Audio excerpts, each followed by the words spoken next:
Hello, ladies, and welcome back to another podcast talk. Today, I want to talk about should you be open to networking with other Black women in your particular field. Specifically, we will be talking about healthcare today. The healthcare industry has opened so many doors for myself and for many women that I associate with. And honestly, I can tell you, had it not been for a Black woman who was also my professor, allow the doors to open for me, I would have had a lot of trouble getting my foot in the door when it comes to the hospital. If you're not familiar with how difficult it truly is, even getting into the hospital, it's extremely hard. When it comes to healthcare, it truly is about who you know. Unfortunately, sometimes it's not about always what you know, but who you know. Starting off in community college, I took a particular course that helped me to bridge to my surgical technology program. When I was in community college, I started off, in the sterile processing program. The sterile processing program was approximately 1 year, where we learned instrumentation, we learned about sterile technique, and just overall how to process instruments for the OR. It was a stepping ground, as well as a stepping stone in order to lead my path into surgical technology. And it really gave me that good support and confidence, starting off in sterile processing. My professor for the program was a Black woman, and what I found about my particular situation was the fact that I was able to develop a mentorship with my professor, which ultimately led me into being hired into my first position in sterile processing at one of the best hospitals in the state that I do live in. I never realized how developing a tight knit relationship with your professors, especially if those professors are Black women, can really lead you into very higher positions that you want to be in. She taught me so much during that time. To this day, I still keep in contact with her. I can get hired at any hospital of my desire in the state that I live in, because that is how much pull she has in certain surgical departments, which I am very thankful for. Another young lady that I recently spoke to, I told her my story, and I want to tell Black women this. It doesn't matter if you're my age or younger. Please get comfortable and develop a relationship with your professors who are Black women, because trust and believe, a lot of these Black women who are in these teaching positions, they are there for a reason. They probably know that the majority of their class is going to be consumed with a lot of young Black girls who want to strive to take themselves into higher positions and careers and certifications. And my teacher herself actually stated this once in class, and she brought up the fact that the majority of her class and the majority of these programs that she taught at community college was always filled with more Black women than there were young Black men.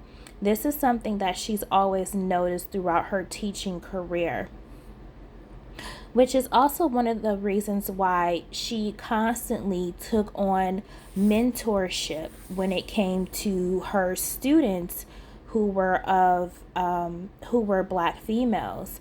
And like I said, our relationship, she's taught me so much. Also, with the help of my professor, when it came time for my first interview at one of the best hospitals, that is very well known. I'm not going to say the hospital name or the state.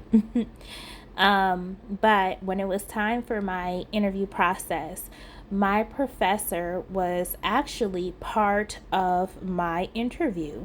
She was one of my interviewers. So, a lot of times, this is also another thing that you need to get used to doing when you climb the corporate ladder or especially the healthcare ladder. When it comes to the interview process, a lot of times you're not just going to have one person in the room. You could be interviewed by two, three, or four people. I was interviewed by four different leaders at the same time in the same room. And you know what?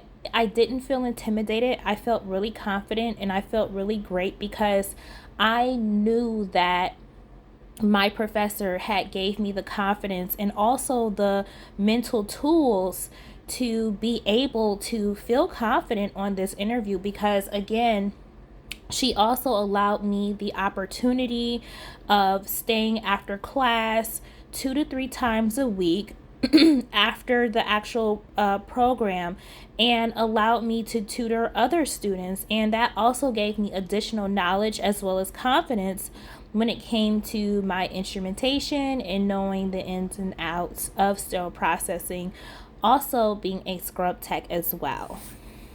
You have to realize that a lot of your professors have many sources of information. They have pull in different facilities, they have pull in different departments of the hospital. And this is why I encourage you develop that relationship with your professor. Develop that relationship also especially with some of your black female coworkers. Now, I do understand that there is a stigma, and yes, you do have to be very careful about how you choose to socialize, not just with women, but with your coworkers, period, in the workplace. But listen, this is what I actually do myself. Now, I do travel for a living. I get paid to be, excuse me, a traveling scrub tech. Each facility that I am paid to go to, I use that as an opportunity. I use my traveling experiences also as a tool to network. That's the great thing about being a traveler is the fact that it gives you so much opportunity to network with the regular 9 to 5 people at these facilities. So it's all about knowing how to socially go into these places without not coming off a certain way, because you have to remember the regular 9 to 5 people, they know that you're getting paid twice, probably 3 times more their regular salary.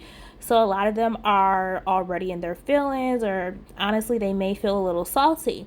But it's all about your approach. It's all about how you come off to people when you're a traveler. So, with that being said, let me make my point.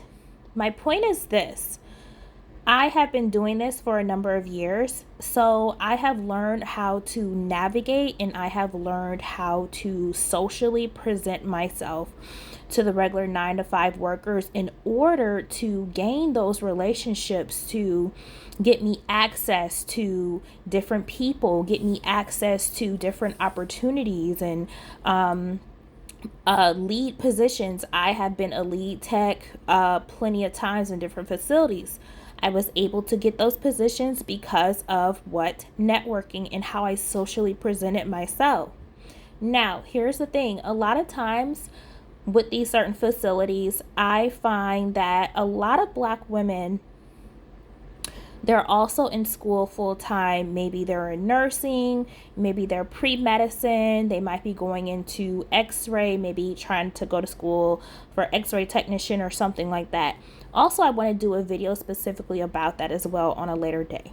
However, the point is this: I recognize certain black women who are trying to expand their education when I get the opportunity to go to these facilities. So I know how to socially represent myself in a way to befriend them. We don't have to be best friends outside of work. You do not have to do that, but you do have to understand and know how to befriend certain black women at work, especially if they may be on the same educational path as you, or especially when you know that they could probably gain you access to different opportunities. Your manager or your nursing manager might be a black woman at your facility. So, honestly, the smart thing to do is to, yes, do not be scared to network with women who look like you, especially when it comes to other black women in the field. I think that it's really important to be able to develop those relationships, of course, on a friendly level, of course, on a um a professional level. I think it's awesome. I think it's great. And I have actually managed to be successful in doing that. I have not had too many bad experiences with this approach. Also, as black women, I think we also have to remember the fact that when you see a lot of these black women in these higher roles and these higher positions, like nurse practitioners, physician, family medicine doctors, PAs, a lot of these black women, they understand the hard work, they understand the dedication, and they understand what it takes to actually move up in the ladder and get to those positions. Um, Understand this, however you feel about whatever, leave it behind the door. I am trying to tell you, when you see these black women in these positions, talk to them, network with them, befriend them, do what you need to do, get on their good side. Because I think we oftentimes forget that, again, these black women in these high ranking healthcare positions, um, they're not there for no reason. They have these positions because they want to be there. If they didn't want to be a nurse practitioner, if they didn't want to be the family medicine physician, if they didn't want to be the only black woman that you see in the OR as a CRNA, they would have just stayed in nursing and maintained their associate's degree, or they would have just stayed, even like myself, a surge tech, which I don't plan to just stay a surge tech. I am actually pre-medicine as we speak. But you have to understand, black women who hold the keys and hold those high positions, they can take you far. But it has to be about your approach, and it has to be about your willingness to learn and being transparent and saying, hey, also learn to humble yourself and say, hey, what can you teach me? I really want to learn. I would love to learn how to gain opportunities. Put yourself out there. If you don't learn to put yourself out there to other black women in these higher positions that you see every day at your healthcare jobs, then you're not going to know the opportunities that you could have grabbed right then and there. You want to know why? Because your homegirl that you don't speak to every day, that's probably working in dietary in the hospital, guess what she's doing? She's not being shy. She's opening up her mouth, she's speaking, and she's being friendly, and she's not intimidated or scared to say hi to the only black woman that she sees sitting in the physician lounge. Or you have your other homegirl over here that is being a housekeeper or whatever in the hospital. She's not scared to open her mouth and say hello to the black woman that she sees sitting in the physician's lounge on her break in between surgeries, because she wants to gain access, because she doesn't want to stay in that position forever. She doesn't want to stay in housekeeping forever. She wants to move up. So she's going to stick her neck out there and speak to that woman every single day that she goes in there and cleans that doctor's lounge while they're in there eating. So, my message is this: don't be scared to put yourself out there to other Black women on your jobs, especially if they are in a position where you want to see yourself at in 10, 15 years. Maybe you're in your, in your early 20s, and maybe you're working at the hospital right now as, I don't know, like passing pills, or you're working as a CNA. Don't be scared to open your mouth to that nurse practitioner. Like, maybe, if you guys can catch the same lunchtime, open your mouth. I'm telling you, you have to put yourself out there, because you would be so surprised how many black women actually want to help you. They actually would love the fact that you're coming to them, asking them questions and saying, hey, I want to get where you're at. So I really wanted to make this video to give Black women encouragement to reach out to one another and network with each other on the job. Like, create that connection, create that relationship, and do not be scared to stick your neck out there to each other and network. I want to end the live with this book that I've been reading. This book called Passion and Purpose. It is about all Black female surgeons. And it's a really great book. It has over 75 inspiring stories of Black female surgeons, and it talks about their struggles and how they got to where they are now. Again, the book is called Passion and Purpose. You can find it. Sorry about that, ladies. My phone cut off. But again, you can find this particular really good read on Amazon. I think I paid about $15 to $17 for this book.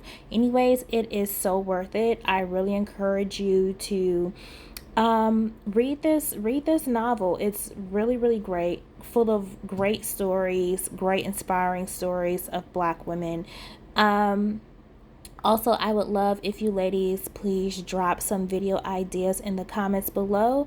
And I just want to leave on this note, please do not be intimidated. Reach out, build those connections, and network. Networking is key.